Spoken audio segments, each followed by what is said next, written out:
is a condition within the heart in which the muscle of the heart is unable to squeeze as effectively as it once was able to. So what this means is that each time the heart pumps, blood is not getting out to the rest of the body as well as it once was able to. So decreased blood supply to our organs.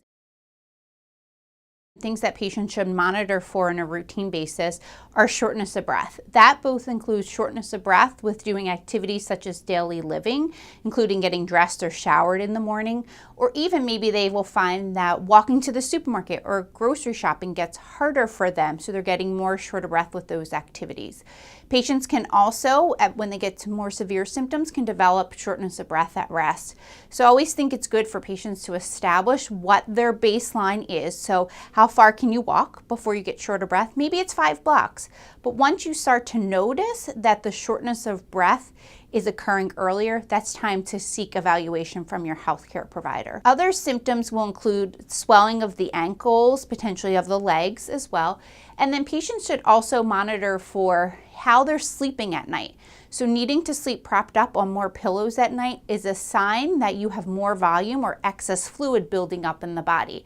So keep an eye out. If you notice that you usually sleep on 2 pillows and now you have to put a third one behind your head at night to sleep more comfortably, that's again another reason to call the doctor. Or if you're waking up in the middle of the night short of breath and that hasn't happened before, or it's becoming more frequent, to let your provider know as well. So it's really important for patients who have heart failure that they monitor the amount of sodium in their diet. So you'll see recommendations ranging from limiting to less than 2,000 to less than 3,000 milligrams per day.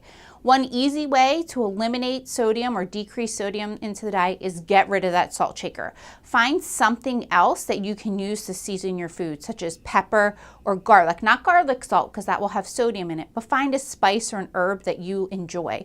Most of the sodium that we eat, 70 to 80% of that, is already in the foods that we ingest. So reading the product labels to see how much sodium is in each serving. You'll be surprised to find how quickly that can add up. So quick tips are trying to eat fresh fruit and vegetables, or even frozen products that aren't seasoned in sauces. They're going to be lower in sodium as opposed to your canned fruit and vegetables. Also, things such as using fresh meats, your lunch meats, your breakfast meats, they're going to be very high in sodium.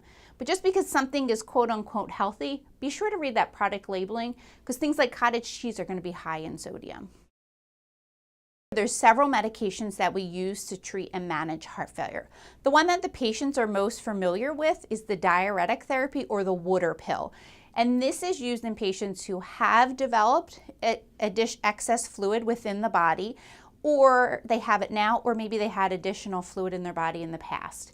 And so medications in this class include things such as furosemide, or the brand name is Lasix.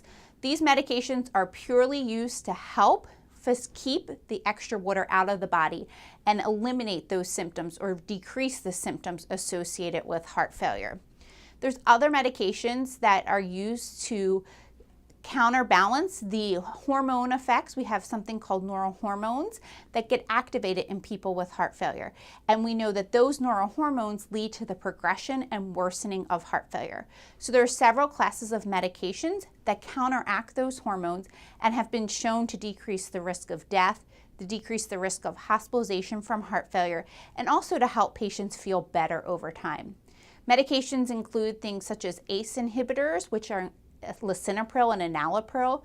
There's also cousins of the ACE inhibitors called the angiotensin II receptor blockers, or ARBs. One of those medications are used in patients with heart failure unless there's a reason they can't take it. We also have a group of medications that the majority of our patients with heart failure receive, and that's called beta blockers. And they're medications such as metoprolol succinate or carvedilol. Those medications have also been shown to decrease the risk of death, decrease the risk of hospitalization, and help patients feel better over time. Then there's other medications that will be added on to those two classes of medications as symptoms still persist despite that core foundation. And these additional medications have also been shown to reduce symptoms, decrease the risk of death, and keep people out of the hospital. So as time has progressed, we have more and more treatment options for heart failure. So it's such a big focus of investigational drug therapy and trying to figure out what's the best way to treat these patients, because we know this disease comes with a high risk of death and really can decrease the patient's quality of life, especially because it's going to limit their functional capacity. If at any time with heart failure, if you have questions about your medications, if you have questions about, are my symptoms getting worse, or how do I manage my diet? Talk to whomever provides you care for the management of your heart failure. It is better for you to be informed, and your providers are going to want to hear from you and hear those questions.